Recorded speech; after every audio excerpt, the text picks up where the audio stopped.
Page 224, this is the one at the top of the page. It's a lesson on harmonizing. They provide us a melody, and we get to fill in the accompaniment and the chords. Here we have to figure out what the chords are, but they're giving us a hint up above.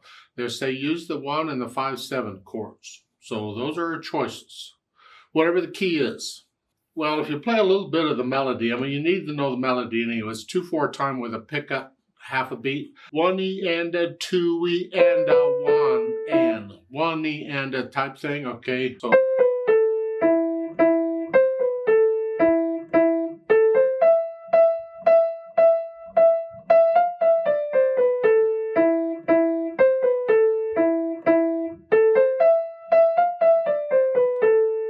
this sounds like it's an A minor to me. A minor is the key, because it could be C major. It doesn't sound like C major harmony at all, A minor. So the 1 and the 5/7 are to the key of A minor. That means the 1 chord is an A chord, A minor, and the 5/7 is here. It's spelled out. You know all this stuff already? Okay. And I'm going to go ahead and use the closed position, so I'm not moving around. So I don't have to play it here, I can play it here. I don't know where I'm playing it yet. I'll figure that out later. But once I know what the chords are, there's only 2 of them, now I'm going to try and figure out which chord goes where. Well, it depends on the melody and which notes in the melody are predominantly in that chord. See, here we got these, and here we got the E in the other one, but we got a G sharp and a D. So if the melody predominantly has either of these notes, it's probably a 5/7. So it's here. This is a 1 chord, because that B is just a passing tone. It just leads from this note to this note. You know, so that's it's just an extra little note stuck in there.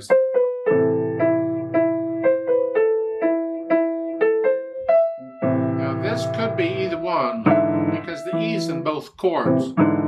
You try them both out. Here, a 1 chord, the 5/7. I like the 5/7 better. So I'm going to put the 5/7 there in the 3rd full measure. And the 1 chord again. And then the 5/7. So usually at the end you get that cadence 5/7/1. Not always, but a lot of times you do. And when I'm harmonizing, that's the first thing I look for. I do 5/7/1 at the end. So I think we're okay with a 1 chord, except for the measure with these. We'll do a 5/7 there, and then the next to the last measure is 5/7. Now we can break it up. We don't have to play block. They're showing a pattern here.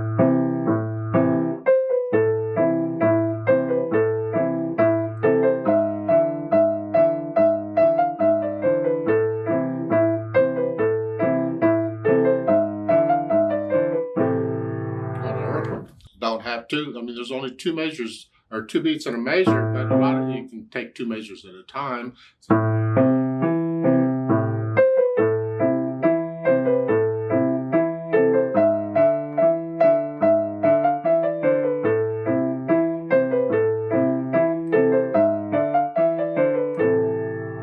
just make up some other pattern, and you don't have to use quarter notes, and you don't have to play on every beat. I could just do that.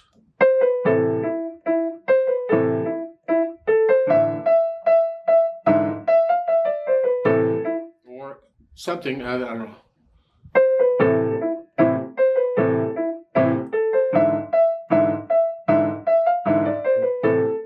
It's up to you and your imagination as to what kind of a pattern you use in the left hand, a broken chord pattern, or however you want to do it.